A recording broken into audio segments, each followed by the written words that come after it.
সবাইকে মায়ের রমজানুল মোবারকের শুভেচ্ছা এবং শুভ সন্ধ্যা। সবাইকে আসলে ধন্যবাদ জানাচ্ছি আমাদের আসলে ইফতারের পরপরই আসলে যে প্রোগ্রামটা, কারণ আমাদের একটু সারাদিন নামাজ আছে পরে। তো সবাইকে টাইমলি থাকার জন্য ধন্যবাদ জানাচ্ছি। আমাদের শুধু মোস্তাফিজ ভাই ছাড়া সবাই এখানে কানেক্টেড হয়েছে। তারপরও আমাদের আজকের যে মূল আলোচনা, যে করোনাকালীন সময়ে পতনশীল কৃষি পণ্যের ন্যায্য মূল্য নিশ্চিত করার জন্য আসলে কি পদক্ষেপ নেওয়া উচিত, এই বিষয়ে আমরা আসলে আজকে আলোচনা করব।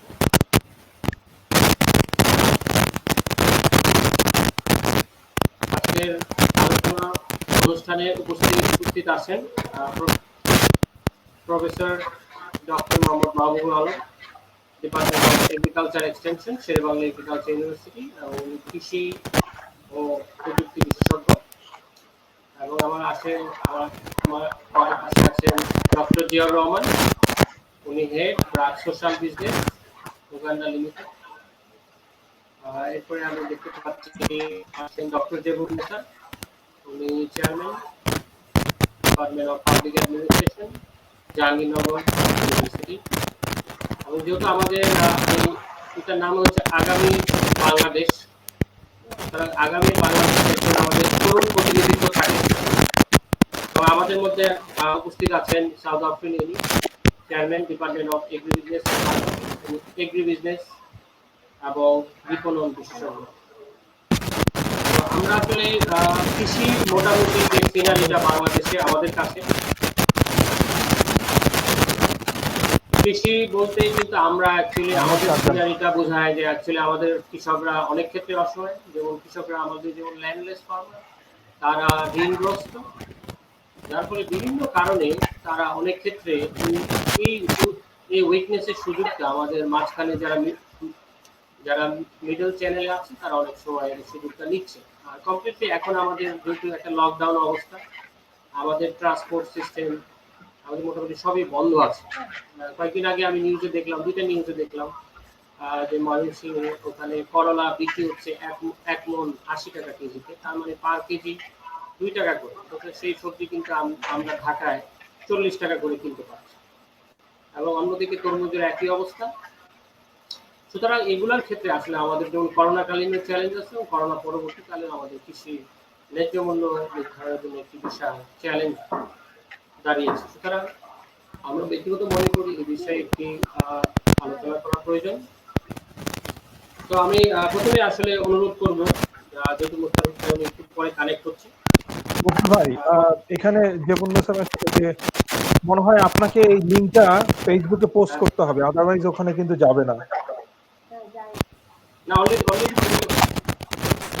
আপনি কি ফেসবুকে চেক করে নেন? হ্যাঁ, আমি একটু ফেসবুকে চেক করছি, এখান থেকে দেখা যাচ্ছে লাইভ আমাকে।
তো মাহমুদ স্যার অনুমোদন নিয়ে আমি আসলে শুরু করছি।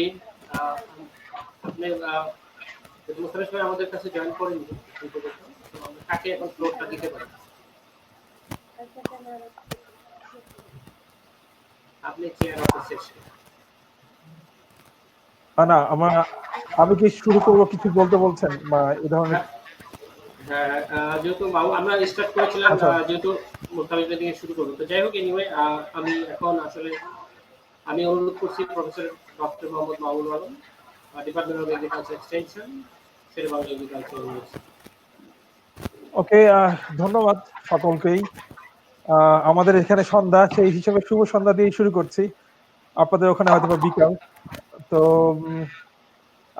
অ্যাকচুয়ালি এখন করোনাকালীন যে অবস্থা, এটা আসলে সবার জন্যই তো একটা নতুন অভিজ্ঞতা। হ্যাঁ, কিন্তু আমি যেটা বলবো যে এই পচনশীল কিছু পণ্য, যেটা আমরা সাধারণত বলে থাকি যে ভেজিটেবলস, যেগুলো হচ্ছে সেলফ লাইফ কম, সেগুলোর ন্যায্য মূল্য প্রান্তিক কৃষকদের জন্য একটা সমস্যা সবসময় ছিল। আমরা করোনা আগেও কিন্তু দেখেছি যে বাংলাদেশের যারা প্রান্তিক কৃষকরা, তারা হচ্ছে তাদের ন্যায্য মূল্য পাচ্ছে না। কিন্তু আমরা যারা শহরে বাস করছি, তারা কিন্তু আবার খুব বেশি দাম দেই, আমরা কিন্তু আমাদের সেই ফসলগুলো কিনতে হচ্ছে। তো সমস্যা কোথায় হয়? সমস্যা হয় ইন্টারমিডিয়ারি লেভেলে, তাই না? যে যারা হচ্ছে মধ্যস্বত্বভোগী আমরা যাদেরকে বলে থাকি, তারা হচ্ছে বেশি প্রফিটটা করে ফেলে, এই জন্য দামের হচ্ছে এত পার্থক্য হয় প্রোডাকশন লেভেল অ্যান্ড সাপ্লাই সাইডে। কিন্তু সেই হিসেবে আমি বলবো যে বাংলাদেশের প্রান্তিক কৃষকদের জন্য এটা নতুন কোনো ঘটনা না, কিন্তু করোনাকালীন সময়ে এটার প্রকোপ অনেক বেড়ে গিয়েছে, যেহেতু আপনার ট্রান্সপোর্টেশন বন্ধ, পার্টিকুলারলি প্রথম 3 সপ্তাহ যখন ট্রান্সপোর্টেশন আসলেই বন্ধ ছিল। এখনো ট্রান্সপোর্টেশন বন্ধ, যদিও এখন বাংলাদেশে মানুষের মোবিলিটি অনেক বেড়েছে এবং মানুষ হচ্ছে ছোট ছোট বাজারগুলোতে হয়তোবা যাচ্ছে, তার আশেপাশের বাজারগুলোতে যাচ্ছে। তো আমি আসলে প্রথমে এখন যে মন্তব্যটা দিয়ে মানে এখন বলতে চাই, সেটা হচ্ছে যে এই পচনশীল কৃষি পণ্যকে ওষুধের মতো একটা প্রয়োজনীয় দ্রব্য হিসাবে আসলে ঘোষণা করার সময় চলে আসছে এবং গভর্নমেন্ট আসলে কিছু পদক্ষেপ অলরেডি নিয়েছে। তো ওষুধ যেভাবে ট্রান্সপোর্টেশন করা হয়, তো কৃষি পণ্যকেও সেই আওতায় নিয়ে এসে কন্ট্রোল কন্ডিশনে পণ্য পরিবহনের ব্যবস্থা করতে হবে। এছাড়া আসলে কোনো উপায় নাই। এতে একদিক দিয়ে আমরা যারা শহরে বাস করছি, তারা যেমন আমরা আমাদের খাদ্য সরবরাহটা ঠিক থাকবে, ঠিক সেইভাবেই গ্রামীণ পর্যায়ে যে প্রান্তিক কৃষক আছে, সেও তার পণ্যটি বিক্রি করতে পারবে। আর এক্ষেত্রে আসলে বাংলাদেশের জন্য সবচেয়ে দুর্ভাগ্যজনক যে এতগুলো বছরেও বাংলাদেশে সমবায় ভিত্তিক কোনো পণ্য পরিবহন ব্যবস্থা গড়ে ওঠে নাই। তো আমি বাংলাদেশের কৃষিতে অবদানের জন্য, যেমন বাংলাদেশ কৃষি সম্প্রসারণ অধিদপ্তর, তার সাথে সাথে যেগুলো বেসরকারি অর্গানাইজেশন আছে, ডেভেলপমেন্ট অর্গানাইজেশন আছে, তাদের ভূমিকার কথা স্মরণ করব এবং তাদেরকে আমি অবশ্যই ধন্যবাদ দিব, কারণ তারা আসলেই তাদের কাজটা ঠিক মতো করেছে। কিন্তু আমি মনে করি যে বাংলাদেশে আরেকটা ডিপার্টমেন্ট আছে, ডিপার্টমেন্ট অফ এগ্রিকালচার মার্কেটিং, তাদের হিউম্যান রিসোর্স থেকে শুরু করে স্ট্র্যাটেজিক্যাল মেথডস এবং সরবরাহ ব্যবস্থা সম্বন্ধে আধুনিক জ্ঞান, সবকিছু এখনো আমাদের অতটা আধুনিক না। এই জন্য আমরা আসলে এই ডিপার্টমেন্ট অফ মার্কেটিং এর দিক থেকে সবসময় পিছিয়ে ছিলাম, আর এই করোনাকালীন সময়ে যেটা আরো বেশি মাত্রা ছাড়িয়ে গিয়েছে। সো এই ক্ষেত্রে আমি বলবো যে ছোট ছোট যারা প্রান্তিক কৃষক আছে, তারা নিজেরা ছোট দল করে তাদের পণ্য সরবরাহ ব্যবস্থা ঠিক রাখার জন্য ব্যবস্থা নিতে পারে। এবং উদ্যোগটা আসলে শুধুমাত্র গভর্নমেন্ট থেকে যদি আসে আমরা শুধু তাহলে হবে না, এটা আসলে প্রতিটা প্রান্তিক কৃষক, তাদের যে গ্রুপ এবং লোকাল পর্যায়ে যে কৃষি সম্প্রসারণ অধিদপ্তর এবং বিশেষ করে এগ্রিকালচার মার্কেটিং যেটা ডিপার্টমেন্ট আছে, তাদেরকে আসলে একটা সমন্বিত প্ল্যান নিয়ে আসতে হবে। তাহলেই হয়তোবা আমরা এই মুহূর্তে কৃষি পণ্যের ন্যায্য মূল্য প্রান্তিক কৃষকদের জন্য রক্ষা করতে পারবো এবং খাদ্য সরবরাহ ব্যবস্থাও ঠিক রাখতে পারবো।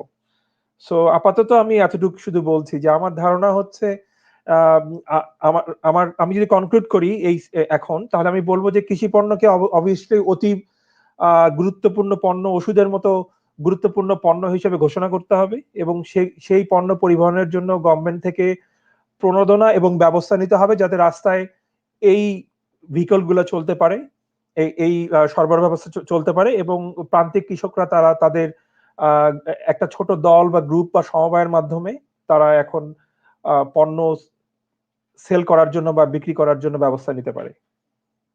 ধন্যবাদ।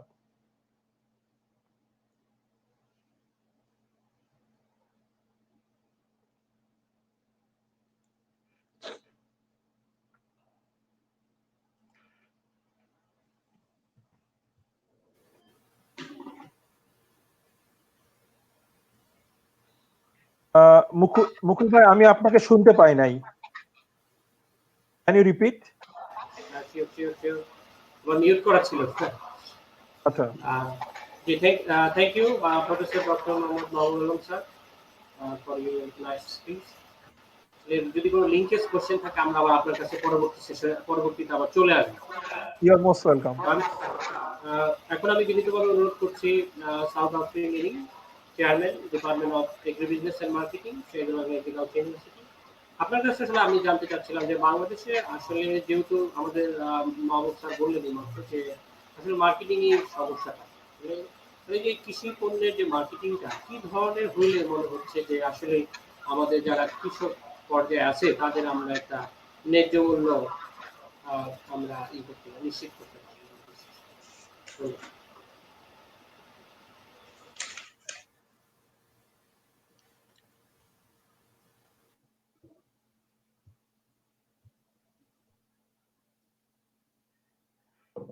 Sound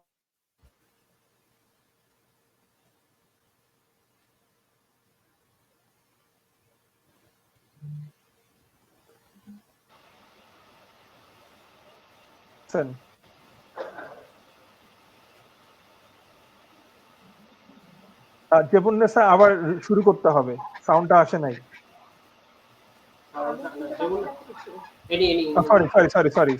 sorry. ওকে, আবার শুরু করতে হবে। আপনারা কি শুনতে পাচ্ছেন? না, আমরা কিন্তু সাউন্ডটা পাচ্ছি না। না, তাহলে আপনি দেখেন যে ওনারটা মিউট হয়ে গিয়েছে কিনা। মিউট হয়ে গেছে। হ্যাঁ,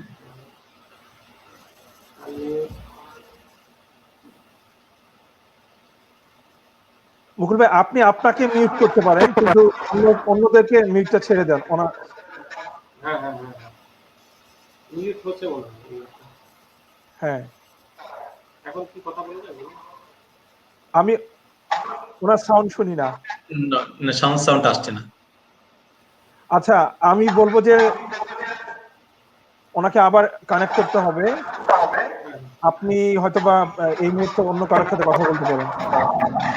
রিকানেক্ট করতে হবে। হ্যাঁ, লিভ করে আবার কানেক্ট করতে হবে। আচ্ছা, আমাকে কি হ্যাঁ, এখন এইবার শোনা যাচ্ছে। হেডফোনে এই সমস্যা হচ্ছিল। ওকে, স্যারকে ধন্যবাদ দিব আমাকে এই আলোচনার সাথে সংযুক্ত করার জন্য।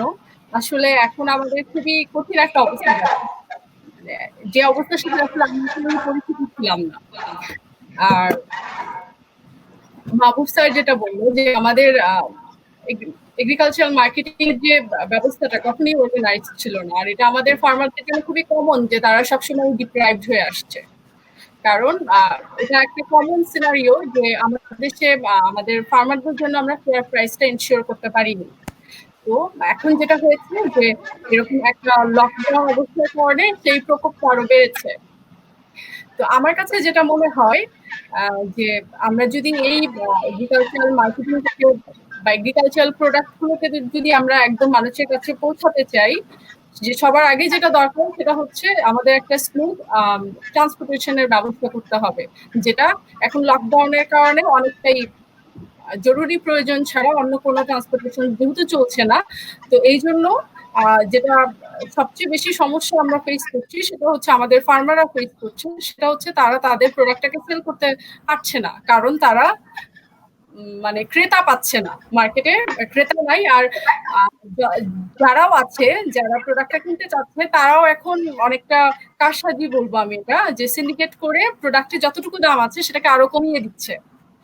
আর আমরা এটা জানি যে আমাদের ফার্মাররা সবচেয়ে বেশি ভালনারেবল, তাদের বার্গেনিং পাওয়ার সবচেয়ে কম, এবং এইরকম দুর্যোগকালীন অবস্থায় তাদের সক্ষমতা আরো বেশি কমে যায়, তারা ঝুঁকিগুলোকে মোকাবেলা করতে পারে না।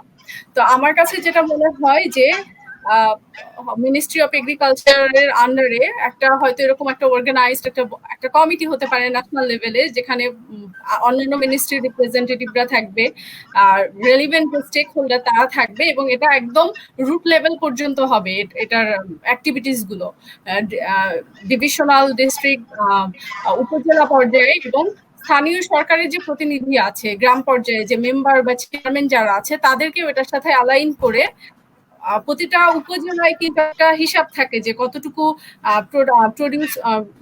প্রোডাকশন হচ্ছে, কতটুকু ল্যান্ড কাল্টিভেট করা হচ্ছে। তো সেই পর্যায়ে তাদের সমন্বয়ে যদি, এবং একটা সার্টেন এরিয়া থেকে কারা প্রোডাক্ট গুলো কিনে নিয়ে অন্য জায়গায় সেল করছে, এই ধরনের কিন্তু কিছু মানুষ থাকে। তো সংশ্লিষ্ট যারা আছে তাদের সবার সাথে সবাইকে কোঅর্ডিনেট করে এবং ফার্মারদের সাথে যোগাযোগ করে যদি একটা ইন্টিগ্রেটেড অ্যাপ্রোচে ফার্মারদের কাছ থেকে প্রোডাক্ট পারচেজের ব্যবস্থা থাকলো, এবং সেটা গভর্নমেন্টের ইনিশিয়েটিভে সেখান থেকে আলটিমেটলি যেখানে স্কারসিটি আছে সেখানে প্রোডাক্টটাকে পৌঁছানোর ব্যবস্থা করতে হবে, এবং সেটা অবশ্যই যথাযথ স্বাস্থ্যবিধি মেনে নিয়ে। এবং আমরা জানি যে ট্রান্সপোর্টেশন যেহেতু এখন বন্ধ আছে, গভর্নমেন্ট হয়তো সেক্ষেত্রে গভর্নমেন্টের আমরা জানি যে ট্রান্সপোর্টেশন পুল আছে, বিআরটিসির বিভিন্ন গাড়িগুলো আছে, বা এখন আমাদের বিভিন্ন সরকারি দপ্তরের অ্যাক্টিভিটিস গুলো কিন্তু খুবই লিমিটেড, যেগুলো না হলেই না সেগুলোই এখন চলমান। তো তাদেরও কিন্তু অনেক গাড়ি থাকে, তো গভর্নমেন্ট কিন্তু চাইলেই যে ট্রান্সপোর্টেশনের ক্ষেত্রে সেই ভেহিকলস গুলোকে কিন্তু ব্যবহার করতে পারে।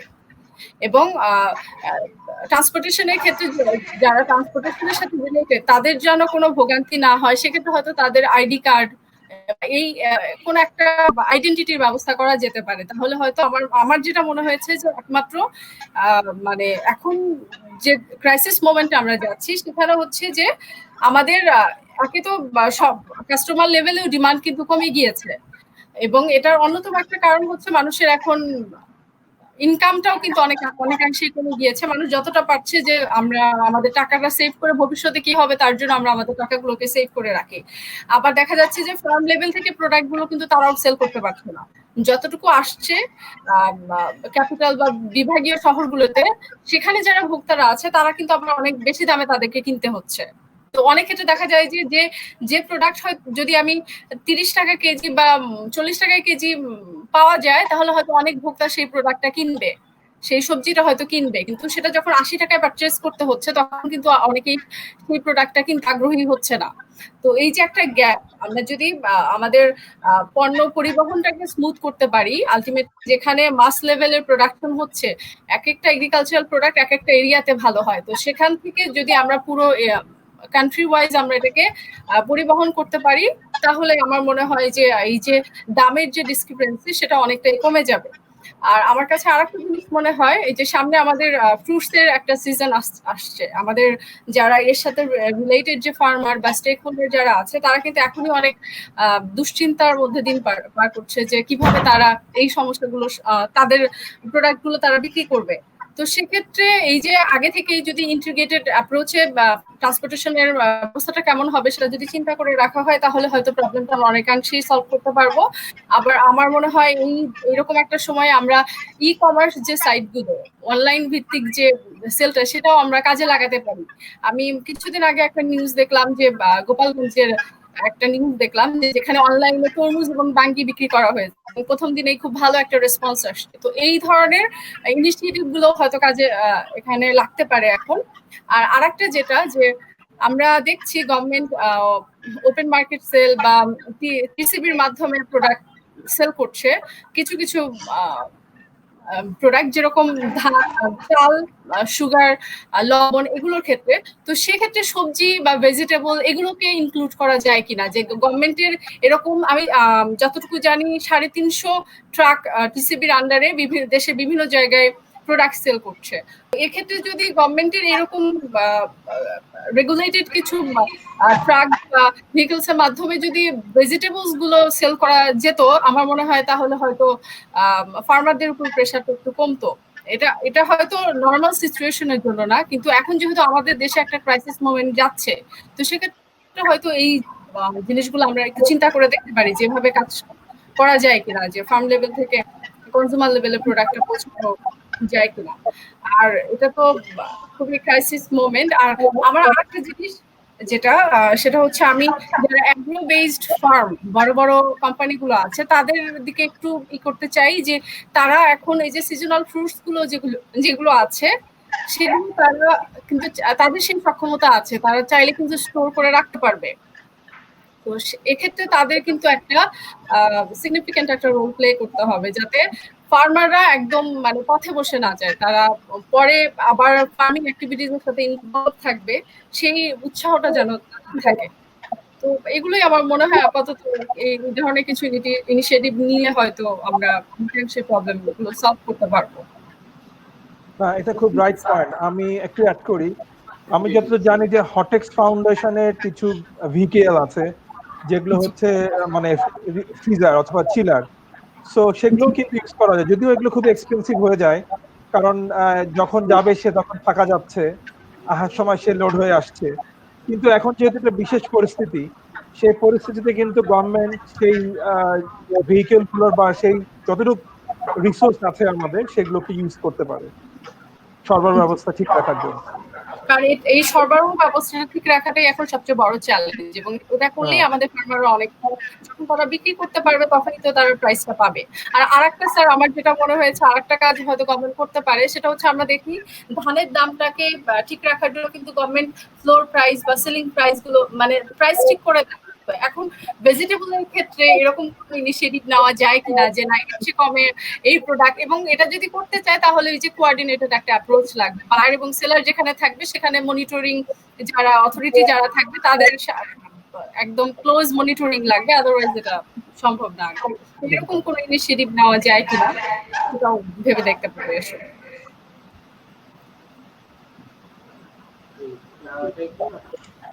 এখানে আরেকটি জিনিস আমি এখানে ইনক্লুড করতে চাই।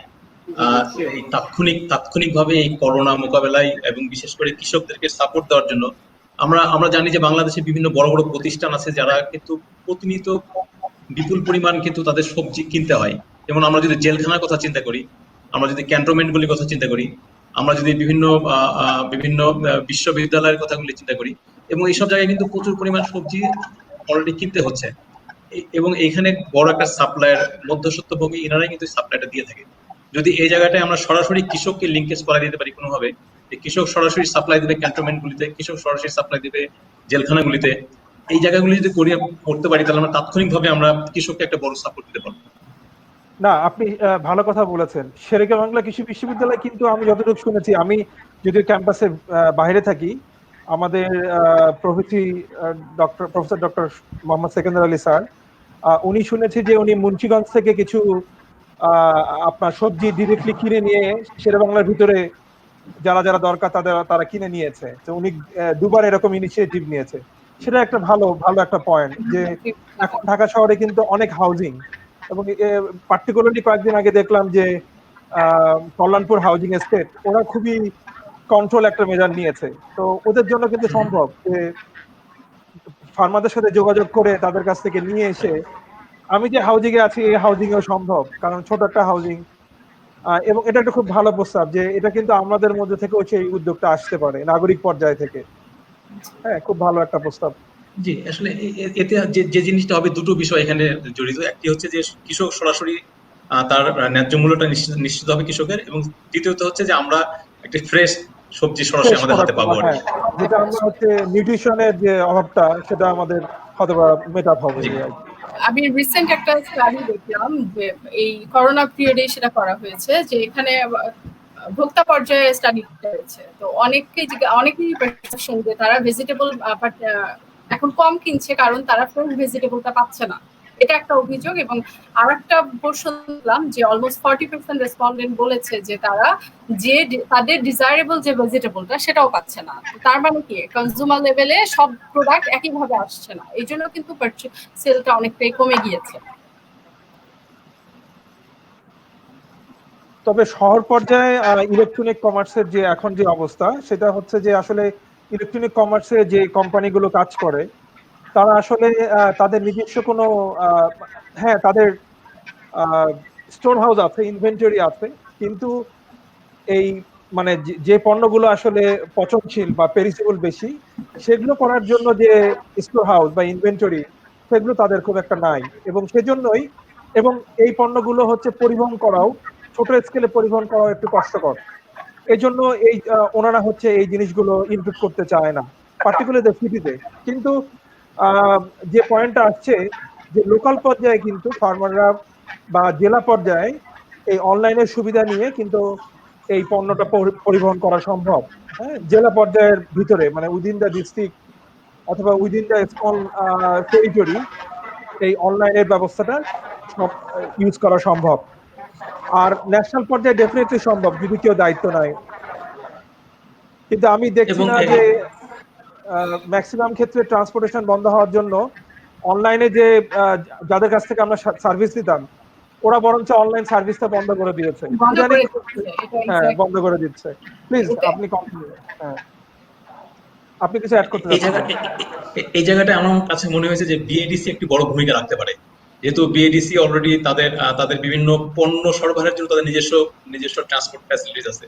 সুতরাং হ্যাঁ, বিএডিসি এই জায়গাটাতে বিএডিসি কন্ট্রাক্ট করার জন্য তারা এবং তারা সরাসরি কৃষকের সঙ্গে কাজ করে। সুতরাং এই জায়গাটায় কিন্তু তারা বিএডিসি একটা বড় ভূমিকা রাখতে পারে তাৎক্ষণিক এই সংকটটা মোকাবেলা করার জন্য। তবে গভর্নমেন্ট এখন যে মানে ব্যবস্থাটা নিয়েছে, আসলে এই সরবরাহ ব্যবস্থা তো দুইটা সাইড, একটা ডিমান্ড এন্ড সাপ্লাই, তাই না? সাপ্লাই সাইডে সিডের ক্ষেত্রে কিন্তু আমি যতটুকু শুনেছি যে ফার্মাররা বলা হয়েছে যে লোকাল যে কৃষি অফিসার অথবা সাবস্টেন এগ্রিকালচার অফিসার, ওনাদের সাথে যোগাযোগ করার জন্য, এবং ওদেরকে দায়িত্ব দেওয়া হয়েছে যে ফার্মারদের ডিমান্ডটা জানার জন্য। সেক্ষেত্রে বিএডিসি বা কৃষি সম্প্রসারণ অধিদপ্তর হয়তো বা ওই কাজটা করতে পারবে, মানে আপনার সাপ্লাই সাইজটা ব্যবস্থা করতে পারবে। কিন্তু আমাদের যে মানে প্রডিউস, যেটা আমাকে বলছি, যে ফলনটা হয়ে গেছে কাস্টমার পর্যায়ে পৌঁছাবে, যেটা সেল সাইড আমরা বলছি, সেই জায়গাটাতে এখনো আমাদের দুর্বলতা আছে ইনফ্যাক্ট। এখন যারা আমি একটু বলতে চাই সেটা হচ্ছে যে আমাদের এই যে এখন এক্সিস্টিং যে পরিস্থিতিটা হয়েছে, আমাদের আসলে লং টার্ম কিছু প্ল্যান নিতে হবে। এই যে একটা ক্রাইসিস মোমেন্ট আমরা পার করছি এখন, এটার সাথে সংশ্লিষ্ট যারা, তারা যদি এখান থেকে একটা শিক্ষা নিয়ে ভালো মানে লং টার্মে কিছু প্ল্যান নেয়, যেরকম আমাদের ইনফ্রাস্ট্রাকচার খুবই দুর্বল, বিশেষ করে স্টোরেজ ফ্যাসিলিটির অবস্থা খুবই মানে আমাদের একদমই মিনিমাম যতটুকু থাকা দরকার ততটুকুও নাই।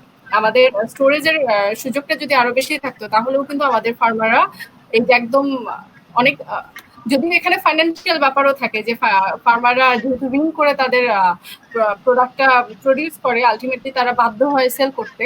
তো এটা ছাড়াও যাদের সেই সামর্থ্যটা আছে যে হয়তো কিছুদিন তারা প্রোডাক্টটা হোল্ড করে রাখতে পারবে, কিন্তু যেহেতু স্টোরেজের ব্যবস্থাটা নাই, সেই জন্য কিন্তু তারা বাধ্য হয়ে আলটিমেটলি যেহেতু পেরিশেবল প্রোডাক্ট সেল করে দিচ্ছে। তো এই যে লং টার্ম কিছু ইনিশিয়েটিভ আমাদের অবশ্যই নিতে হবে। আর স্যার আপনি আরেকটা কথা বলেছেন যেটা সমবায় ভিত্তিক বিপণন, যেটা সেটাকে আসলে আমার মনে হয় আরো মাস লেভেলে করা উচিত, এবং এটা গভর্নমেন্ট মানে অর্গানাইজড ওয়েতে গভর্নমেন্টের প্রপার মনিটরিং এর মাধ্যমে, এখানে যেন কোনো মানে এলাকা ভিত্তিক বা পলিটিক্যাল যে অ্যাফিলিয়েশন গুলো সেগুলো যেন এখানে কোনো কাজ না করে, একদম জাস্ট একটা প্রপার মার্কেটিং এর পারপাসে এই ইনিশিয়েটিভ গুলো এই কোঅপারেটিভ মার্কেটিং একটা ফর্মাল একটা অর্গানাইজড রূপ যদি আমরা দিতে পারি, তাহলে হয়তো অনেকাংশে আমাদের ফার্মারদের বার্গেনিং পাওয়ার বাড়তে পারে। এগুলো হয়তো এই ক্রাইসিস মোমেন্টে যখন আমরা পার করব তখন এই জিনিসগুলো নিয়ে আমাদের আসলে ভাবতে হবে। আর আরেকটা যেটা যে আমাদের রপ্তানি বাড়ানোর কোথায় কোথায় সুযোগ আছে, অলরেডি কিছু প্রোডাক্ট কিন্তু বিশেষ করে ভেজিটেবলস কিন্তু আমরা বিভিন্ন দেশে পাঠাচ্ছি। কিছুদিন আগে আমি দেখলাম যে 41টা দেশে কিন্তু আমাদের টমেটো, বেগুন, শিম এই ধরনের প্রোডাক্ট কিন্তু যাচ্ছে। তো এটাকে আরো কিভাবে ফার্দার এক্সপ্লোর করা যায় সেগুলো নিয়ে আমাদের কাজ করতে হবে, এবং ভ্যালু এডিশনের সুযোগটা বাড়াতে হবে। এক্ষেত্রে যদি গভর্নমেন্ট বড় বড় অ্যাগ্রো বেসড কোম্পানিগুলোকে এনকারেজ করতে চায়, হয়তো স্বল্প সুদে ঋণ দিতে পারে, বিভিন্ন ধরনের প্রণোদনা দিতে পারে, দিয়েও যদি ভ্যালু এডিশনটা করা যায়, আমার মনে হয় সেটা ইন দ্য লং রান সেটা আমাদের ফার্মারদেরই কাজে আসবে, কারণ তারা তাদের প্রোডাক্টটা অ্যাটলিস্ট ভালো দামে সেল করতে পারবে। তো সেখান থেকে তারা বেনিফিট পাবে। আচ্ছা, আমরা একটু উগান্ডার এই লকডাউনে তারা কিভাবে ম্যানেজ করছে যদি একটু শুনি, তাহলে মনে হয় আমাদের আরো বেশি ইন্টারেস্টিং কিছু পেতে পারতাম। ডক্টর জিয়া রহমান।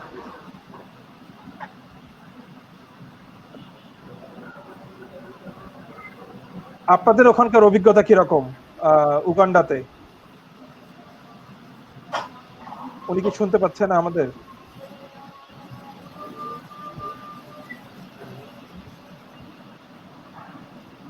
মুকুল ভাই শুনতে পাচ্ছেন আমাকে? হ্যাঁ, আমি শুনতে পাচ্ছি। আপনি একটু ডক্টর জিয়া রহমান সাহেব, হ্যালো।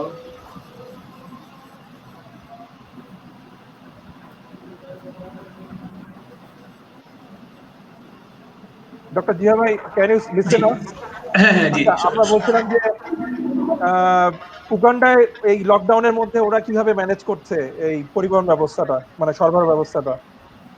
আচ্ছা, ধন্যবাদ। আসলে যে জিনিসটি আমি আসলে প্রথম থেকে এখানে লক্ষ্য করেছি আপনার, এবং কৃষি খাতকে একটি প্রায়োরিটি খাত হিসেবে এখানে সরকার চিহ্নিত করেছে, এবং কৃষকদেরকে যেহেতু আমাদের এখানে উগান্ডাতে আপনার মেইন একটা সিজন চলতেছে, আপনার যেহেতু প্লান্টিং সিজন চলতেছে, তো সে জায়গাটায় সরকার যাতে প্লান্টিংটা যাতে স্মুথলি হয়, এবং এবং জানেন যে কৃষক লেভেলে তারা দোকানে যেতে পারছে না এবং বীজ কিনতে পারছে না, সরকার এখন বীজ কিনে সেটা কৃষকদেরকে সাপ্লাই দিচ্ছে। এটি একটি পদক্ষেপ সরকার নিয়েছে ইমিডিয়েটলি।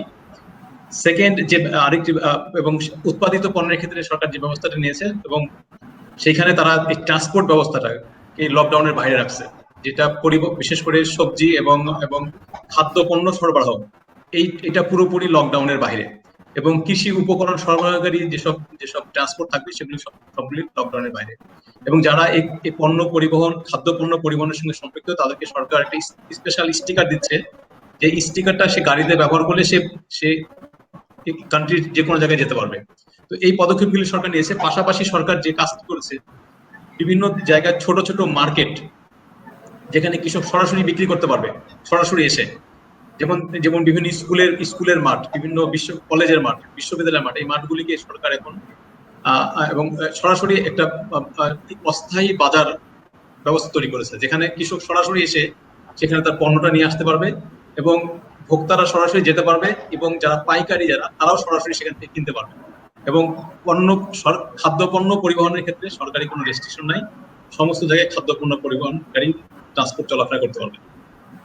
এটা হলো তাৎক্ষণিক তারা যে ব্যবস্থাটা নিয়েছে, তাৎক্ষণিক। এটা খুবই ভালো, এবং আমাদের বাংলাদেশেও আসলে গভর্নমেন্ট এইভাবে হাঁটছে, মানে ওই পথেই চলে আসছে। কিন্তু আপনি যেভাবে বললেন যে ওরা লকডাউন একই সাথে স্ট্রিক্ট লকডাউন ফলো করেছে, এবং তার সাথে সাথেও সরবরাহ ব্যবস্থা ঠিক রেখেছে, এবং এই জন্য যাতে অন্য কেউ সুযোগ নিতে না পারে যে স্টিকার প্রদান করা, অথবা এই মানে একটা অর্গানাইজ ওয়েতে যে সরবরাহ ব্যবস্থাটা ঠিক রেখেছে, এটাই আমাদের জন্য লার্নিং হতে পারে।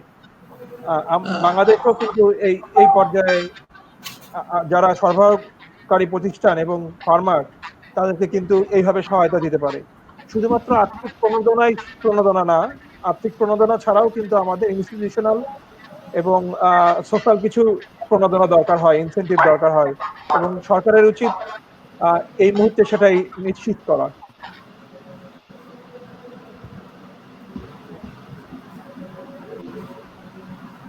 জি, ধন্যবাদ ডক্টর জিয়া রহমান। আপনার জাস্ট একটা লিঙ্কেজ কোশ্চেন। মুকুল ভাই, একটা কথা আমি একটু জানতে চাচ্ছিলাম যে মুস্তাফিজ ভাইরা কি আসছে এখানে অ্যাটেন্ড করছে?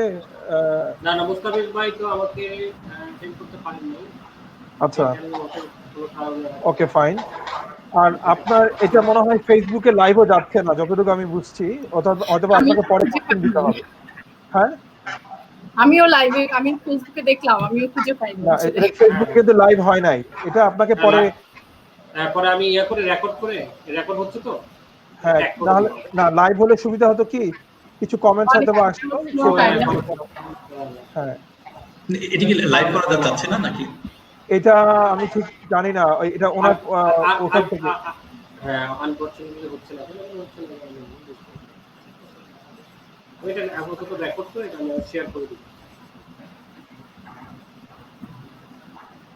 জেবুন্নেসা মিসো কি লিভ করেছে? ডক্টর জেবুন্নেসা ম্যাডাম, আপনি কি আছেন? না, আমি দেখছি না। উনি নাকি আমাদের দেখতে পাচ্ছে, কিন্তু উনি আচ্ছা, আমি তো শুনতে পাচ্ছি না ওনাকে।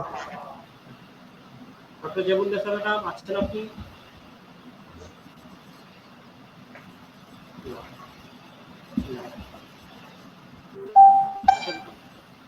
লাস্ট আসলে একটি last request question doctor Ziaur Rahman, আমি জিজ্ঞেস করতে চাই যে আসলে যে কৃষি পণ্যের আমাদের বাণিজ্যিকরণ আমরা বলি যে এবার এক্সপোর্ট যদি করতে চাই, সেক্ষেত্রে আসলে আমাদের কি কি চ্যালেঞ্জ বাংলাদেশের ক্ষেত্রে ফেস করা হয়? আসলে ধন্যবাদ প্রফেসর আবু জাফর আহমেদ মুকুল আপনাকে সুন্দর একটি প্রশ্ন করার জন্য। আসলে যে বিষয়টি হয়েছে আজকে কৃষিকে আমরা আসলে কৃষি বাণিজ্যিকরণ কথাটির সঙ্গে আমরা অনেক পরিচিত, এবং এই কথাটি আমরা প্রায় শুনে থাকি, কৃষি বাণিজ্যিকরণ। আসলে সত্যিকার অর্থে কৃষিকে এখন সময় এসেছে কৃষিকে পুরোপুরি বাণিজ্যিকরণের। কেননা কৃষিকে আসলে সেই হিসাবে দেখার সুযোগ আসলে আমাদের এখন আর নাই। আমরা খাদ্য উৎপাদনে যথেষ্ট স্বাবলম্বী হয়েছি এবং খাদ্য আমদানিকারক দেশ থেকে আমরা এখন খাদ্য রপ্তানিকারক দেশে পরিণত হয়েছি। সুতরাং এখন আমাদের মুখ্যম সময় হচ্ছে আমাদের কৃষিকে পুরোপুরিভাবে কমার্শিয়ালাইজ করা। এবং আজকে আমরা যে বিষয় নিয়ে আলোচনা করছি যে আজকে উৎপাদনকারী তার ন্যায্য মূল্য পাচ্ছে না, এর অন্যতম একটি কারণ হচ্ছে আমরা এই বাণিজ্যিকরণটা ঠিক সেই পর্যায়ে নিয়ে যেতে পারিনি। সুতরাং আজকে আমাদের এই কৃষিকে বাণিজ্যিকরণ করতে হবে, এবং এই করার ক্ষেত্রে যে যে যে বিষয়গুলি আসলে আমাদের জড়িত, তার মধ্যে অন্যতম একটি বিষয় হচ্ছে যে একটা উন্মুক্ত মার্কেট তৈরি করা। আজকে শুধুমাত্র আমাদেরকে আমাদের নিজের দেশের মার্কেটের কথা চিন্তা করলে হবে না, আজকে আমাদেরকে আন্তর্জাতিক মার্কেটের বিষয়টাকে মাথায় আনতে হবে। বাণিজ্যিকরণ করলে যখন আমার উৎপাদন বেড়ে যাবে, যদি কনজিউম সেই পরিমাণে না হয়, অটোমেটিক্যালি উৎপাদনকারী কিন্তু ন্যায্য মূল্য থেকে বঞ্চিত হবে। সুতরাং যদি কোনো পণ্য আমাদের দেশের চাহিদা মিটিয়ে অতিরিক্ত উৎপাদিত হয়ে থাকে, সেক্ষেত্রে অবশ্যই আমাদেরকে আন্তর্জাতিক বাজারে আমাদের যেতে হবে। এবং সেই জায়গাটায় আসলে যাওয়ার জন্য যে চ্যালেঞ্জগুলি, সে অন্যতম একটি চ্যালেঞ্জ হচ্ছে যে আজকে জানেন যে ইন্টারন্যাশনাল মার্কেট খুব কম্পিটিটিভ মার্কেট, এবং সেই কম্পিটিশন মার্কেটে শুধুমাত্র বাংলাদেশ না, বিশ্বের বিভিন্ন দেশে মার্কেটে আসছে তাদের উৎপাদিত পণ্য নিয়ে। সেই জায়গাটায় আমাদের পণ্যের একটা গুণগত মান ঠিক রাখতে হবে। সুতরাং পণ্যের গুণগত মান একটি বড় চ্যালেঞ্জ। আমাদেরকে ইন্টারন্যাশনাল মার্কেটে কম্পিটিশন করতে হলে আমাদেরকে পণ্যের গুণগত মান সেই পর্যায়ে আনতে হবে, এটি একটি বিষয়। দ্বিতীয় যে বিষয়টি হচ্ছে যে একটা কম্পিটিটিভ প্রাইস আমাদেরকে আজকে ইন্টারন্যাশনাল মার্কেটে, বিশেষ করে আমাদের এই বাণিজ্যিকরণের ক্ষেত্রে ইন্টারন্যাশনাল মার্কেটে যখন আমরা যাবো, সুতরাং সেই জায়গায় আমাদের একটা কম্পিটিটিভ প্রাইস অফার থাকতে হবে। সেখানে যাতে আমাদের উৎপাদনকারীও যাতে আমাদের লাভবান হয়, এবং যাতে আমরা আমাদের পণ্যকেও আমরা বাণিজ্যিকভাবে বিক্রয় করতে পারি। আরেকটি বিষয় হচ্ছে যে ওয়ার্ল্ডের মার্কেট সম্বন্ধে আমাদের একটা সম্যক ধারণা থাকতে হবে।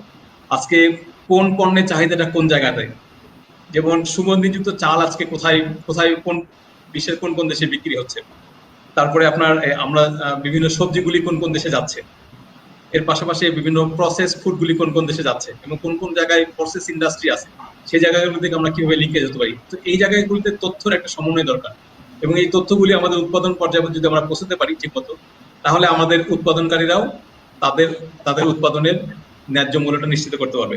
এর পাশাপাশি আরো দরকার যে আমাদের ব্যবসা বান্ধব নীতি আসলে, বিশেষ করে এক্সপোর্ট ইম্পোর্টের ক্ষেত্রে আমাদের যে নীতিগুলি আছে, সরকারি নীতিসমূহ, সেই নীতিগুলিকে আসলে আমাদেরকে আরো সহজতর করতে হবে এবং ব্যবসা বান্ধব করতে হবে। তাহলে আমার মনে হয় যে আমরা কৃষিকে একটা বাণিজ্যিক পর্যায়ে নিয়ে যেতে পারবো। এবং বাণিজ্যিকরণের ক্ষেত্রে আমাদের শুধুমাত্র ডোমেস্টিক মার্কেট চিন্তা করলে হবে না, আমাদের বাণিজ্যিকরণের ক্ষেত্রে আমাদেরকে আন্তর্জাতিক মার্কেটও চিন্তা করতে হবে।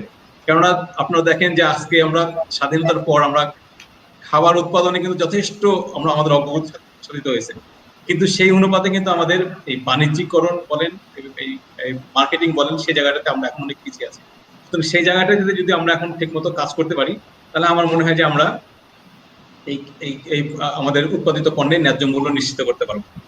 পাশাপাশি একটা আশার কথা যে আমরা আসলে আন্তর্জাতিক বাজারে কিন্তু অলরেডি আমরা প্রবেশ করে ফেলেছি।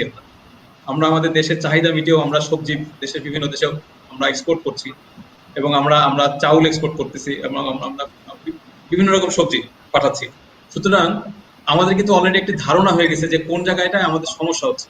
যদি আমরা সেই সমস্যাটা চিহ্নিত করতে পারি, এবং সেই সমস্যা চিহ্নিত করে যদি কার্যকরী কোনো ব্যবস্থা নিতে পারি, এবং স্বল্পমেয়াদী এবং দীর্ঘমেয়াদী কোনো একটা পরিকল্পনা নিতে পারি এবং সেই পরিকল্পনা বাস্তবায়ন করতে পারি, তাহলে আমার মনে হয় যে আমরা কৃষিকে বাণিজ্যিকরণ পর্যায়ে নিয়ে যেতে পারবো এবং এতে আমাদের উৎপাদনকারীরা লাভবান হবে।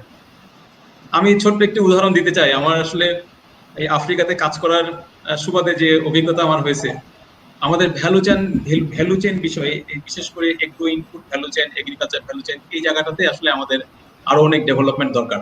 আমি সেই ক্ষেত্রে সরকারের একটি বড় ভূমিকা আছে। আমাদের স্থানীয় উদ্যোক্তা তৈরি করতে হবে। যদি স্থানীয় উদ্যোক্তার অভাব থাকে, আমাদের বৈদেশিক উদ্যোক্তাদেরকে আমাদের দেশে আমন্ত্রণ জানাতে হবে। আমি আফ্রিকার দেশগুলিতে যে জিনিসটা লক্ষ্য করছি, এখানে তারা দেশীয় উদ্যোক্তার অভাবের কারণে তারা বৈদেশিক উদ্যোক্তাদেরকে বিভিন্ন রকম তারা সুযোগ সুবিধা দিচ্ছে।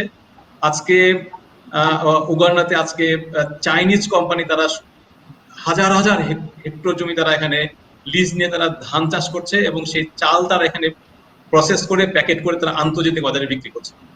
আজকে এতে এতে এখানকার কৃষকরা উপকৃত হচ্ছে, এখানকার একটা এমপ্লয়মেন্ট তৈরি হচ্ছে এবং এখানকার ইকোনমিতে একটা বড় ভূমিকা রাখছে। আজকে আমরা যে এখানে যে সূর্যমুখীর তেল খাচ্ছি, এখানে সেই সূর্যমুখীর তেলের একটা বিশাল ইন্ডাস্ট্রি এখানে ইন্ডিয়ান কোম্পানি তারা এখানে তৈরি করছে। সরকার তাদেরকে এনকারেজ করছে এখানে আসার জন্য এবং তারা এই পুরো সূর্যমুখীটা তারা উৎপাদন করছে এখানে নর্দার্ন উগান্ডাতে এবং সেখানে একটা বিশাল সমবায় ব্যবস্থার মাধ্যমে তারা এই সূর্যমুখী উৎপাদন করে এবং সূর্যমুখী তারা পারচেস করছে সে কোম্পানি, মুকোনো কোম্পানি, এবং তারা সূর্যমুখী তেল উৎপাদন করে এই সমস্ত ডোমেস্টিক চাহিদা পূরণ করে পাশাপাশি তারা এখান থেকে ইন্ডিয়াতে তারা এক্সপোর্ট করছে।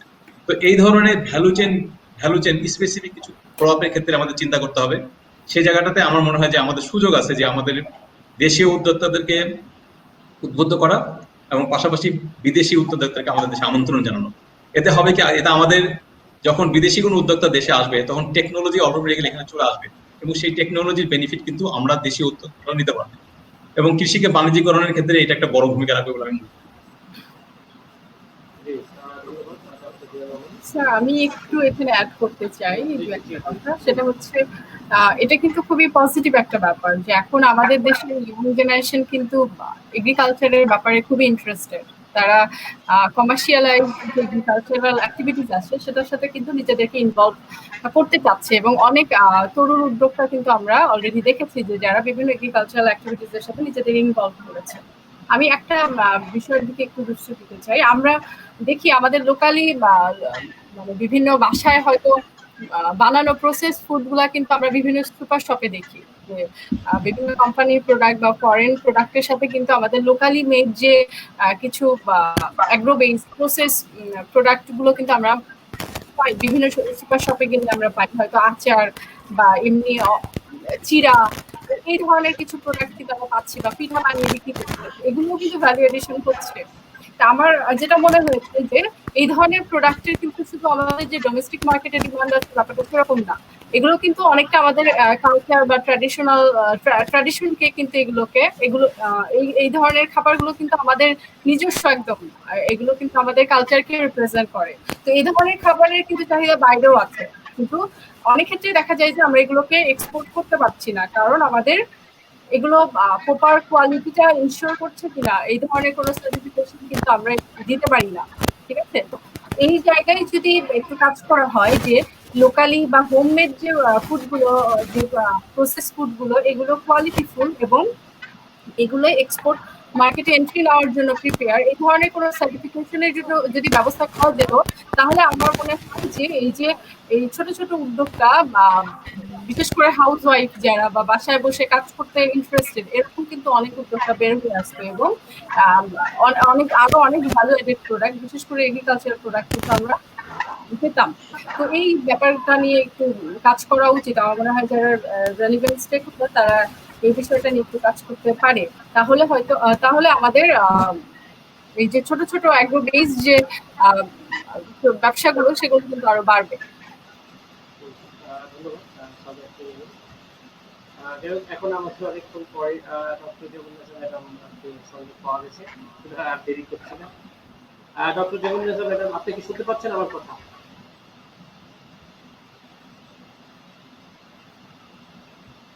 ডক্টর জগন্নাথ ম্যাডাম, আপনি শুনতে পাচ্ছেন?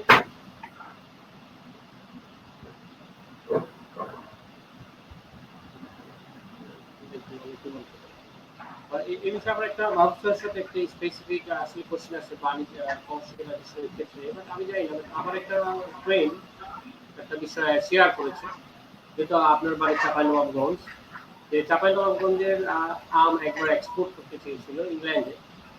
তো সেটা হচ্ছে যে যখন এই জিনিসটা টেস্ট করতে যায়, যাওয়ার পরে মোস্তাফিজ ভাইকে সন্দেহে নিয়ে নিচ্ছি মাশাআল্লাহ।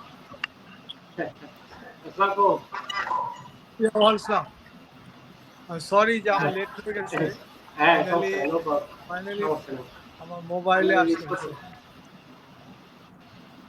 তো চাঁপাইনবাবগঞ্জের আম যখন ইংল্যান্ডে এক্সপোর্ট করতে যাবে, তো ইংল্যান্ডে একটা টেস্ট করেছিল যে আমের ক্ষেত্রে।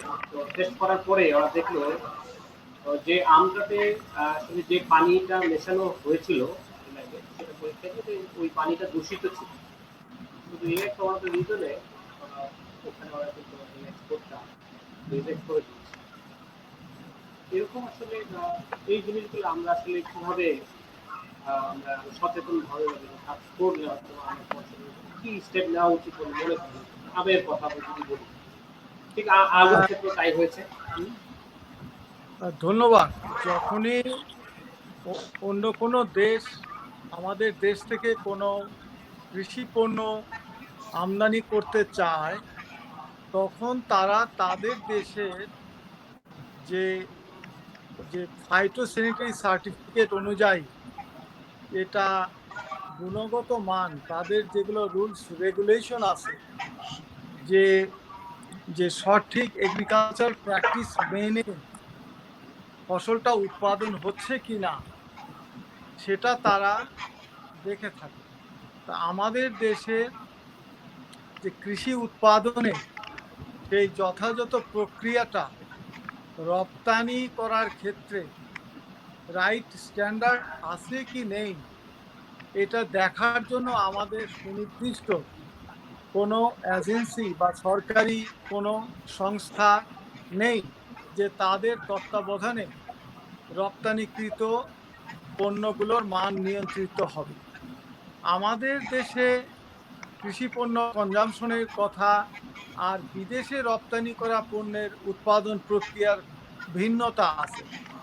অতএব যখনই কোনো কৃষি পণ্য রপ্তানির আওতায় আসবে, তখন কৃষি সরকারি কোনো সংস্থা তার মান নিয়ন্ত্রণ যথাযথ আছে কিনা এটা দেশের স্বার্থে এই ধরনের ব্যবস্থাপনা আমাদের থাকা দরকার, যেটা না থাকার কারণেই কৃষক তার ইচ্ছা মতো তার আমে যা ইচ্ছে তাই ব্যবহার করে এই সম্ভাবনাময় শিল্পটাকে পিছিয়ে দিয়েছে।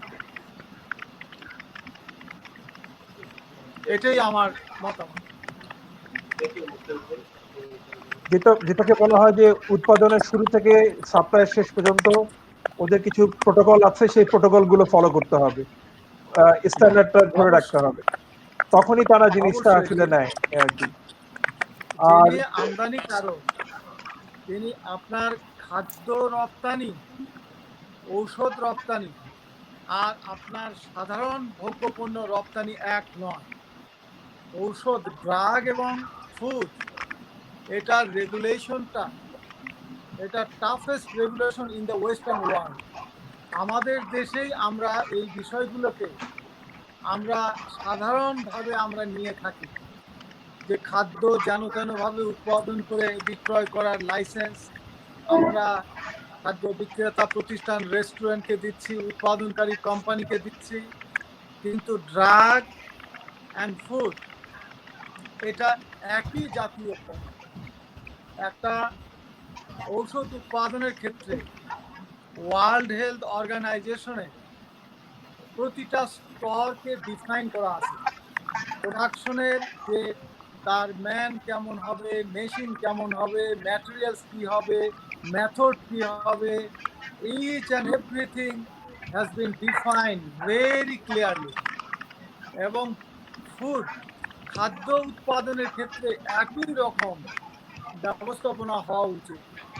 আমরা এই জায়গাটা এমনকি দুইটা মন্ত্রণালয়কে একই মন্ত্রণালয়ের আওতায় নিয়ে আসলে আমাদের দেশে রপ্তানির ক্ষেত্রে, কৃষি পণ্য রপ্তানির ক্ষেত্রে বিশাল সম্ভাবনা হবে। আর কৃষি পণ্য যে আমাদের দাম পায় না, কৃষক তার উৎপাদিত পণ্যের মূল্য পাচ্ছে না, এর অন্যতম প্রধান কারণ যখন পণ্যটা একসাথে বাজারে যাচ্ছে সেখানে ডিমান্ড এবং সাপ্লাইয়ের কারণে প্রাইস পড়ে যাচ্ছে। আমরা যদি এটা রপ্তানিতে নিতে পারি এবং সংরক্ষণ করতে পারি অথবা কৃষি শিল্পের কাঁচামাল হিসেবে ব্যবহার করতে পারি, তাহলেই এই উৎপাদন এবং কনজামশনের মিল থাকবে এবং এগুলো যথাযথ মূল্য পাওয়া যাবে। এই বাজার অর্থনীতির কনসেপ্ট কৃষি পণ্যের বাজারজাতকরণের ক্ষেত্রে খাটালে এটা কৃষক যে সমস্ত পণ্যের উৎপাদন বেশি সেই সমস্ত পণ্যের মূল্য পাবে না। আসলে আমাদের দেশে তো আসলে খুব কৃষকরা খুব প্ল্যান্ড এগ্রিকালচার করে না। হ্যাঁ, সরকার সবসময় একটা লক্ষ্যমাত্রা দিয়ে দেয় এবং সেই লক্ষ্যমাত্রা অনুযায়ী কাজ করার চেষ্টা করে, কিন্তু কৃষক পর্যায়ে তারা তো আসলে এই মানে আমার আগামী বছরের ডিমান্ড কি হবে সেই অনুযায়ী তারা উৎপাদনে যায় না। এই জন্য আমরা এক সময় দেখি যে কোনো একটা পণ্য এক মৌসুমে দাম কম আর এক মৌসুমে দাম বেশি, ডিমান্ড সাপ্লাইয়ের মধ্যে যে একটা সিনার্জি সেই জিনিসটা সবসময় গ্যাপ থেকে যাচ্ছে। তো আসলে এখনকার কৃষিতে যেমন বাণিজ্যকরণও আসছে, ঠিক সেরকম আমি মনে করি যে ডেটা ড্রিভেন এগ্রিকালচার সেদিকে আসলে আমাদের চিন্তা ভাবনা করতে হবে। সেটা হয়তো বা আমাদের অনেক বেশি সফলতা বা দিতে পারে। আমরা যদিও কৃষকের উপর যদি আমরা ছেড়ে দিই যে কৃষক তার ইচ্ছা মতো তার জমিতে 10 বিঘা জমিতে একটাতে ধান লাগাবে, আরেকটাতে পাট লাগাবে, সবজি লাগাবে, এই ব্যবস্থাপনায় কৃষি পণ্যের মূল্য পাওয়া যাবে। আমাদেরকে কৃষি সম্প্রসারণ অধিদপ্তর, কৃষি গবেষণা প্রতিষ্ঠান এবং এখানে সরকারি প্রতিষ্ঠান নির্ধারণ করবে কত একর জমিতে ধান হবে, কত একর জমিতে পাট হবে, কোথায় আলু হবে, কোথায় কি হবে, এবং আমাদের হাওর বাওর এলাকায় আমাদের গবাদি পশুর চাষাবাদ হবে, এগুলো পূর্ব থেকে নির্ধারণ করে দিতে হবে। না হলে যে ফসলের উপযোগিতা, যে ফসলের জন্য কৃষক তার নিজের প্রয়োজনে সেই ফসল না করে তার যেটা দরকার সে সেই ফসল করবে এবং ফলে তার উৎপাদন খরচ বেড়ে যাবে। আজকে দেখুন, মাননীয় প্রধানমন্ত্রী একটি ঘোষণা দিয়েছেন প্রতি ইঞ্চি জমি যেন চাষের আওতায় আসে।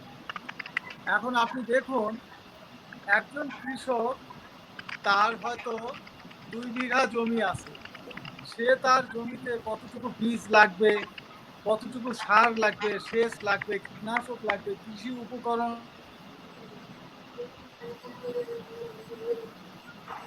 সেটা সেই কৃষক তার দেবার হিসাবটা তার জানা আছে।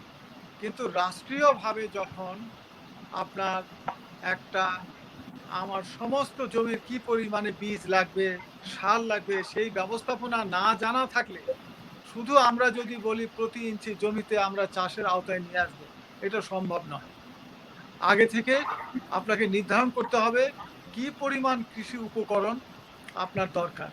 তাহলেই আপনি, কেমন কৃষিটা শুরুই হয় হলো বীজ দিয়ে, আপনি কি পরিমাণে বীজ কোন ফসলের জন্য লাগবে সেটা আপনাকে সবার আগে সরকারের জানা থাকতে হবে যে আমার এত মেট্রিক টন আমার রাইস হাইব্রিড সিড দরকার, হাই ইল্ডিং ভ্যারাইটি এত দরকার। এটা যখন জানা থাকবে তখনই সম্ভব হবে প্রতি ইঞ্চি জমি আমি একটা কর্মসূচি দিয়ে দিলাম, সেই অনুযায়ী আমরা যারা কৃষির সাথে সংশ্লিষ্ট সমস্ত গবেষণা প্রতিষ্ঠান, সম্প্রসারণ এবং সংশ্লিষ্ট মন্ত্রণালয়, তারা এগুলোকে প্ল্যানিং এর পার্টটা করবে। রিসোর্স অ্যাভেলেবল না করে শুধু একটা কর্মসূচি দিয়ে সেটা বাস্তবায়ন করা সম্ভব নয়।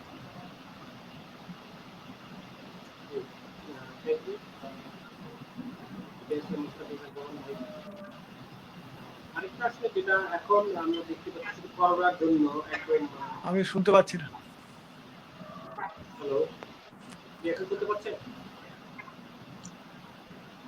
হ্যাঁ, আমি পাচ্ছি। ভাই শুনতে পাচ্ছেন? স্যার আরেকটু জোরে বলতে হবে, একটু আস্তে শোনা যাচ্ছে। মুস্তাফিজ ভাই শুনতে পাচ্ছেন আমার কথা? বাবু ভাই শুনতে পাচ্ছেন? হ্যাঁ, আমি শুনতে পাচ্ছি। মুস্তাফিজ ভাই নেটওয়ার্কে কোনো সমস্যা আছে। আচ্ছা, জেবুন্নেসা কিন্তু আপনাকে বলছিল অ্যাড করার জন্য, ওনাকে ব্যাক স্টেজ দেখাচ্ছে। হ্যাঁ, কিন্তু না ওই যে মানে এই যে দেখাচ্ছে না, মানে আমার স্ক্রিনে দেখাচ্ছে না যে নিয়ে আসে। কিন্তু আমি বুঝলাম না এটা কেন ফেসবুকে লাইভ হলো না। আর এটা তো আপনি রেকর্ডও করেন নাই, তাই না? রেকর্ড হবে, এন্ড ব্রডকাস্ট হলে এটা রেকর্ড হয়ে যাবে অটোমেটিক। আচ্ছা, আহ, আপনি যখন এটা সেট করেছিলেন তখন কি ফেসবুকে দিয়ে দিয়েছিলেন, মানে এই লিংকটা? আপনি যে লিংকটা পোস্ট করেছেন ওটা হচ্ছে জয়েনিং লিংক, ওই লিংকে কেউ দেখতে পাচ্ছে না আসলে। ঠিক আছে, সমস্যা নাই। বাট আমাদের অনেক ফ্রুটফুল আলোচনা হচ্ছিল এবং এটা আসলে আমি পরে সবাই জানতে পারলে খুব। শেয়ার করব। হ্যাঁ, এখন এখন একটা যেটা বিষয় আমরা দেখতেছি করোনার সময়ে যান্ত্রিকরণকে বেশি গুরুত্ব দেওয়া হচ্ছে। এখন দেখা যাচ্ছে যেহেতু আমাদের ব্যবহার হচ্ছে না, এই যান্ত্রিকতা আসলে আমার কাছে যে মনে হচ্ছে যে হ্যাঁ, এটা যদি আরো বেশি কৃষকের কাছে ইউজ করা হয়, আরো বেশি ফ্রুটফুল অবস্থা বাংলাদেশে। আর অনেক ক্ষেত্রে দেখা যায় কৃষি যদি বলে, যেহেতু আমাদের ডক্টর জিয়া রহমান উনি আছেন, কাজ করছেন, আমাদের উগান্ডাতে কোনো ধরনের ক্রপ ইন্স্যুরেন্সের কোনো ব্যবস্থা আছে কিনা সেটা আমি জানতে চাচ্ছি। কৃষকদের যাতে ক্ষতিগ্রস্ত না হয়, ক্রপ ইন্স্যুরেন্স ব্যবস্থা প্রতিষ্ঠা আছে কিনা। একটু আমি খুব ভালো মতো শুনতে পাইনি আসলে প্রশ্নটি। হ্যাঁ হ্যাঁ, বললাম যে আপনার ওখানে কি কৃষকদের জন্য কোনো ধরনের ক্রপ ইন্স্যুরেন্সের ব্যবস্থা চালু আছে কিনা, বা আচ্ছা। আরেকটা বিষয় যে ওখানে আমাদের বাংলাদেশে তো ওইভাবে আমরা যান্ত্রিকরণ অবস্থায় যেতে পারিনি, ওখানকার কৃষি যান্ত্রিকরণের অবস্থাটা কিরকম চালু করছে, এই দুটো বিষয়। আচ্ছা, সো দুটো একটি বিষয় সেটা হলো কি কৃষি ক্রপ ইন্স্যুরেন্সের বিষয়। যতদূর জানি এখন পর্যন্ত আমি এখানে ক্রপ ইন্স্যুরেন্স নিয়ে ছোটখাটো কিছু প্রজেক্ট কাজ হচ্ছে, কিন্তু এখনো কমার্শিয়াল ভাবে কোনো ক্রপ ইন্স্যুরেন্স এখনো শুরু হয়নি এখানে। আর আর আর যান্ত্রিকীকরণের বিষয়ে যেটি সরকারের প্রায়োরিটি লিস্টের মধ্যে যান্ত্রিকীকরণ বিষয়টি ইনক্লুডেড, এবং এবং এবং এখানে আপনি জানেন যে এখনো আমাদের মতো মডার্ন ফার্মিংটা আসলে এখনো এইভাবে ডেভেলপ হয়নি এই জায়গাটায়। তো সেই জায়গাটায় সরকার এখন মডার্ন ফার্মিং ডেভেলপ করার জন্য যে বড় বড় প্রজেক্ট নিচ্ছে, তার মধ্যে দ্য ফার্ম মেকানাইজেশনটা ইনভলভ এখানে।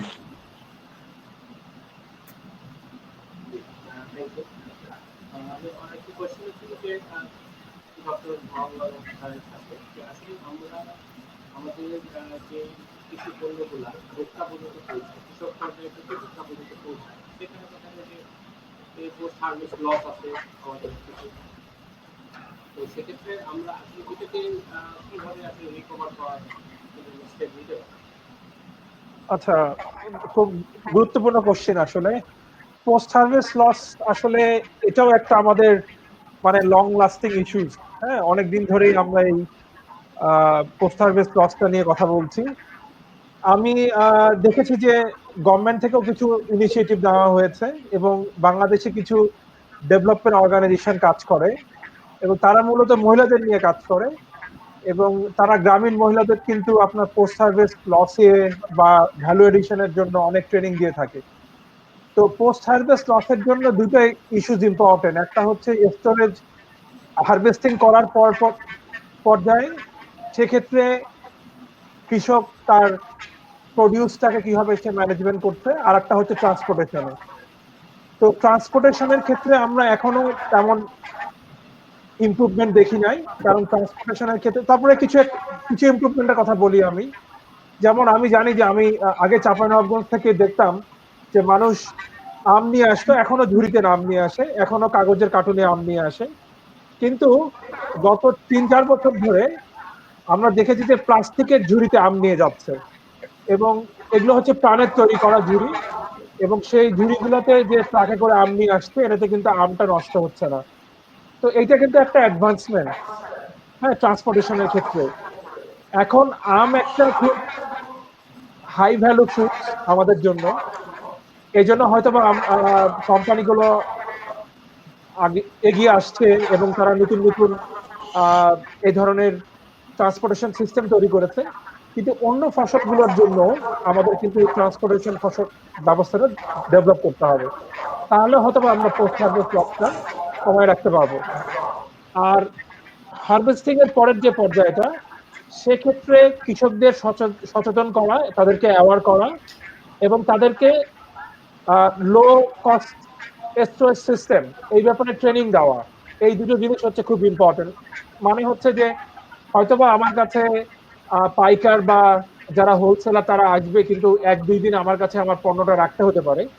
সেক্ষেত্রে লো কস্টে ফার্মার তার নিজের বাসায় বা নিজের ফার্মে যাতে তার উৎপাদিত বা হারভেস্টিং ক্রপটা রাখতে পারে, তার জন্য কিছু টেকনিক আছে। সেই টেকনিকগুলো তাদেরকে ট্রেনিং এর মাধ্যমে প্রোভাইড করা। এইভাবে আমরা পোস্ট হারভেস্ট লসটাকে কমিয়ে রাখতে পারি। সো এটা আমি মনে করি যে তাদেরকে অ্যাওয়ার করার মাধ্যমে আমরা এটাকে করতে পারি। এবং ট্রান্সপোর্টেশনের ক্ষেত্রে আমাদের সমন্বিত উদ্যোগ দরকার রাষ্ট্রীয় পর্যায়ে, এবং যারা অ্যাগ্রোবেজ ফার্মগুলো আছে তাদের কাছ থেকেও একটা সমন্বিত উদ্যোগ আমাদের দরকার। যেটা রেলিভেন্ট আসলে দেখা যাচ্ছে যে আমাদের যারা ফার্মার আছে, ফার্মিং করছে, তো আমাদের একটা যেটা রাষ্ট্রীয় একটা মর্যাদার বিষয়, আমরা ফার্মারদের কিভাবে ট্রিট করছি সেটা কিন্তু একটা এনকারেজ। আমি ম্যাক্সিমাম ফার্মারদের দেখি গ্রামে গ্রামে যখন যায়, তারা চায় না তাদের ছেলে মেয়েরা এই ফার্মিং এ আসুক বা এই এগ্রিকালচার আসুক। সেক্ষেত্রে যেহেতু আপনি একজন এক্সটেনশনের লোক, সেই হিসাবে আপনি এই বিষয়টা আসলে কি দৃষ্টিতে দেখেন যে আসলে তাদেরকে আমরা কোন অ্যাঙ্গেলে এই বিষয়টা আসলে নিশ্চিত করতে পারি যে এটা একটা কোনো একটা রাষ্ট্রীয় একটু মর্যাদার বিষয়, না সেটা অন্য কোনো কিছু বিষয় আছে যে তারা কেন কৃষি থেকে ধীরে ধীরে না, এটা এটা আসলে এইভাবে অ্যান্সার দেওয়াটা মানে খুবই ডিফিকাল্ট, কারণ এটা আসলে আমাদের একটা সামাজিক ব্যাপার। আমরা যারা কৃষিবিদ তারাও চাই যে আমাদের ছেলে পেলে হয়তো বা ডাক্তার ইঞ্জিনিয়ার হোক, ঠিক আছে, হতেই পারে। কিন্তু সামাজিকতার দিক থেকে যদি আমি দেখি, তাহলে আমার কাছে মনে হয় যে এখন কিন্তু কৃষির ব্যাপারে মানুষের আগ্রহ আগের চেয়ে অনেক বেড়েছে। আমরা যখন ছোট ছিলাম তখন সাধারণ মানুষ কৃষি সম্বন্ধে যতটুকু আগ্রহ ছিল, এখন কিন্তু আমরা দেখি মানুষের কিন্তু অনেক বেশি সচেতনতা, এবং এটা চেঞ্জ হচ্ছে। আমি গত 3-4 বছরের ঘটনা বলতে পারি। অনেকেই বড় বড় অর্গানাইজেশনের সাথে জড়িত, কিন্তু তাদের বাসায় গ্রামে জমি আছে। তারা কিন্তু এখন আমাদের সাথে যোগাযোগ করছে, বলতেছে যে আমি আমার এই জমিটাতে একটা ফার্ম করতে চাই। আপনি একটা স্ট্যাটিস্টিক্স দেখবেন, গত 5 বছরে বাংলাদেশে বেশ কিছু বড় গবাদি ফার্ম হয়েছে। ওকে, এবং অনেকগুলো এগ্রিকালচার ছোট ছোট ছোট বড় ফার্ম হচ্ছে। এবং শিক্ষিত মানুষ যাদের হাতে অর্থ আছে, তারা কিন্তু এখন এগ্রিকালচারকে শুধুমাত্র মনে করছে না যে ওকে আমার ফুড আছে, আমি কি বাজার থেকে কিনে নিব। তারা এখন চিন্তা করছে, না আমি আমারটা নিজে গ্রো করব। আর যখন তাদের বেশি গ্রো হচ্ছে, তখন চিন্তা করছে যে না, এটা আমার একটা নতুন ইনকাম সোর্স হতে পারে। ইভেন আমি মানে ব্যক্তিগতভাবে বলি যে এমনও কয়েকজনের সাথে আমার দেখা হয়েছে যে তারা বলছে যে আমি আমার যে এখন যে জবটা করি সেটা ছেড়ে দিয়ে পুরোপুরি কৃষিতে মনোযোগ দিব। ইভেন গত পরশুদিনও আমি সকালবেলা একটা ফোন পেয়েছি, তো ফোনটা আমি রিসিভ করি নাই, মানে রিসিভ করতে পারি নাই, আমি আসলে ওয়াশরুমে ছিলাম। তো আসার পরে যখন ব্যাগ দিয়েছি, আমাকে বলেছে যে আমি আসলে তোমাকে গাড়িতে পিক করতে যাচ্ছিলাম, যে আমি আমার গ্রামে যাচ্ছিলাম, তোমাকে নিয়ে যেতাম, আমার জমিটা দেখাতাম এবং এগ্রিকালচার ফার্ম করার জন্য তোমার আইডিয়া নিতাম। মানে এই করোনার মধ্যে উনি গাড়ি নিয়ে বেরিয়েছে। তো উনি বলছে চলো তোমাকেও আমি নিয়ে যাব। এরকম কিন্তু অনেক মানুষ এখন কিন্তু এগ্রিকালচারে ঝুঁকছে। অনেক শিক্ষিত লোকজন কিন্তু এগ্রিকালচারে আসছে। তো আসলে কোনো একটা ট্রেন্ড চেঞ্জ হতে আমাদের সময় লাগে। হয়তোবা আমাদের একটা জেনারেশন লাগছে যে এগ্রিকালচারের প্রতি আমাদের যে নেগেটিভ অ্যাটিটিউড সেটা চেঞ্জ হতে, বাট আস্তে আস্তে চেঞ্জ হচ্ছে এবং কৃষিবিদরা তাদের যে মর্যাদা সেটা কিন্তু পেয়েই যাচ্ছে। আজকে দেখেন স্বাস্থ্য খাত হচ্ছে সবচেয়ে বেশি ইম্পর্টেন্ট, এরপরে কিন্তু এখন আমরা বলছি যে আমাদের এগ্রিকালচার সবচেয়ে বেশি ইম্পর্টেন্ট। এখন এগ্রিকালচারকে ইম্পর্টেন্সটা আমরা একটু কেন কম দেই? আপনার যদি হার্ট অ্যাটাক হয় তাহলে আপনাকে হেপারিন লাগবেই, ওই ওষুধ লাগবেই। কিন্তু আমার যদি এখন আজকে আমি চাল না পাই তাহলে আমি রুটি খেয়ে থেকে যাব। তো অপশন আছে, এই জন্য মানুষ কিন্তু এগ্রিকালচারকে ওরকম গুরুত্ব দেয় না। বাট এখন কিন্তু গুরুত্বটা বুঝতেছে যে আমাদের আসলে এগ্রিকালচারকেও আমাদের স্বাস্থ্যের মতো একটা আসলে গুরুত্বপূর্ণ জায়গা, এবং সেখানকে একই রকম গুরুত্ব দিতে হবে। এবং তাই কিন্তু আমরা দেখছি যে সর্বোচ্চ পর্যায়ে, রাষ্ট্রীয় পর্যায় থেকে প্রধানমন্ত্রী থেকে শুরু করে মন্ত্রণালয়গুলোতেও কিন্তু আজকে কৃষি পণ্য এবং কৃষি উৎপাদনকেই সর্বোচ্চ গুরুত্ব দেওয়া হচ্ছে, অন্য পণ্য ছাড়াও। এবং আমি আরেকটা কথা বলি যে আমরা তো বলি যে গার্মেন্টস বাংলাদেশকে বাঁচিয়েছে, এটা ঠিক আছে, কিন্তু গার্মেন্টস কিন্তু এখন অনেক স্যাচুরেশন হয়ে গেছে, মানে অনেক গার্মেন্টস, তাদের মধ্যে অনেক কম্পিটিশন। কিন্তু এখন কিন্তু নতুন যে ক্ষেত্রটা বাকি আছে বাংলাদেশে, সেটা কিন্তু সেই এগ্রিকালচারই, যেটা আমরা আগে থেকে বলে আসছি যে বাংলাদেশ এগ্রিকালচার ডমিনেটেড কান্ট্রি আর এগ্রিকালচারাল কান্ট্রি। তো ইন্ডাস্ট্রি এখন কিন্তু প্রসপেক্ট, আমাদের এগ্রিকালচার ইন্ডাস্ট্রিতেই আমাদের হিউজ প্রসপেক্ট আছে, এবং সেটা হচ্ছে যারা বড় বড় অর্গানাইজেশন গুলো আছে সেটা তারা বুঝতে পারছে। আমার মনে হয় ডক্টর জিয়া আরো ভালো বলতে পারবে, উনি একটা ব্র্যাকের সাথে জড়িত ছিল, সিডনির সাথে জড়িত ছিল, উনি আরো ভালো বলতে পারবে যে এগ্রিকালচারকে কিভাবে আরো প্রাতিষ্ঠানিক রূপ দেওয়া সম্ভব। ধন্যবাদ। আসলে যেটা আমি বলছিলাম যে কৃষিকে আসলে সেই সেই সেই গতানুগতিক কৃষক কিংবা কৃষি সেই হিসেবে দেখার সুযোগটা আসলে এখনো নাই। এখন কৃষিকে পুরোপুরি একটি বাণিজ্যিক প্রতিষ্ঠান হিসেবে চিন্তা করতে হবে, এবং কৃষিকে এই বাণিজ্যিকীকরণের জন্য দরকার আমাদের প্রযুক্তি নির্ভর কৃষি। আপনি দেখেন আজকে আমরা আমরা আমাদের আমাদের নেক্সট জেনারেশন, যারা ইয়াং জেনারেশন, তারা আজকে আজকে টেকনোলজি নির্ভর সবকিছু তারা খুব পছন্দ করে। তারা তারা বিভিন্ন অ্যাপস তারা মোবাইলে ডাউনলোড করছে, এবং সেই অ্যাপস এর মাধ্যমে তারা বিভিন্ন রকম প্রোগ্রাম অর্গানাইজ করছে, এবং তারা বিভিন্নভাবে কমিউনিকেশন করছে। এবং তার মানে কি, তারা চাচ্ছে যে টেকনোলজি বেস। সুতরাং এগ্রিকালচারে কিন্তু আমাদের সেই টেকনোলজিটাকে ইনকর্পোরেট করতে হবে। আজকে এগ্রিকালচার প্রোডাক্ট মার্কেটিং এর ক্ষেত্রে যদি আমরা টেকনোলজিটাকে ইনকর্পোরেট করি, আজকে অনেক আমাদের তরুণ উদ্যোক্তা, আজকে অনেক অনেক অনেক স্টুডেন্ট যারা ইউনিভার্সিটি থেকে পাশ করার পরে চাকরির জন্য দৌড়াচ্ছে, তারা কিন্তু এইটা না করে তারা এই কৃষির সঙ্গে সম্পৃক্ত হবে, কৃষি কৃষি বিপণনের সঙ্গে সম্পৃক্ত হবে। পাশাপাশি আজকে আজকে কৃষি উৎপাদনের সঙ্গে আমি যদি এই আফ্রিকার উদাহরণটাই দেই আপনার, আজকে অনেকেই আজকে এখানে কৃষিকে একটি পেশা হিসাবে গ্রহণ করছে, এবং কৃষি পেশাটা অত্যন্ত সম্মানজনক পেশা। তারা এখানে উৎপাদন করছে, এবং এই আফ্রিকা থেকে উৎপাদিত পণ্য তারা ইউরোপে তারা এক্সপোর্ট করছে।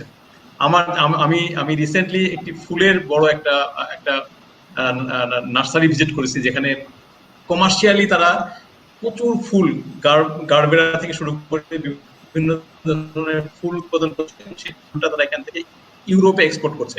এবং ইয়াং জেনারেশন, তারা 4-5 জন বন্ধু মিলে ছোট্ট একটি প্রতিষ্ঠান থেকে শুরু করে আজকে তারা বড় একটা ফ্লাওয়ার প্রোডাকশন ইন্ডাস্ট্রিতে তারা এখানে ইন্ডাস্ট্রি হিসেবে দাঁড় করাইছে। তো এই জায়গাগুলিতে এই জায়গাগুলি যখন আপনার প্রযুক্তি নির্ভর হবে, তখন কিন্তু আসলে আমাদের ইয়াং জেনারেশন তারা এখানে উদ্বুদ্ধ হবে আসতে। তো সেই জায়গাটায় আমাদের এখনো সুযোগ আছে আপনার কৃষিতে প্রযুক্তি সমন্বয় করা। আজকে আজকে ট্রাক্টর, যে ট্রাক কৃষিকাজ সত্যিকার অর্থে খুবই পারিশ্রমিক কাজ। আজকে যে ট্রাক্টর চালায় সারাদিন আপনার, আজকে সে ট্রাক্টরের মধ্যে যদি এমন সিস্টেম করা যায় যে সে এসি যুক্ত ট্রাক্টর চালাবে, আজকে কিন্তু সেই ধরনের প্রযুক্তি চলে আসছে। আজকে মানুষ লেবোরিয়াস জব, আজকে সারাদিন রোদের মধ্যে দাঁড়িয়ে থেকে কাজ করতে চায় না। তো সুতরাং সেই জিনিসটা আমাদের চিন্তা করতে হবে যে আমরা কিভাবে আমাদের এই পারিশ্রমিক বিষয়টাকে কিভাবে আমরা আরো সহজলভ্য করতে পারি এবং টেকনোলজি বেস করতে পারি।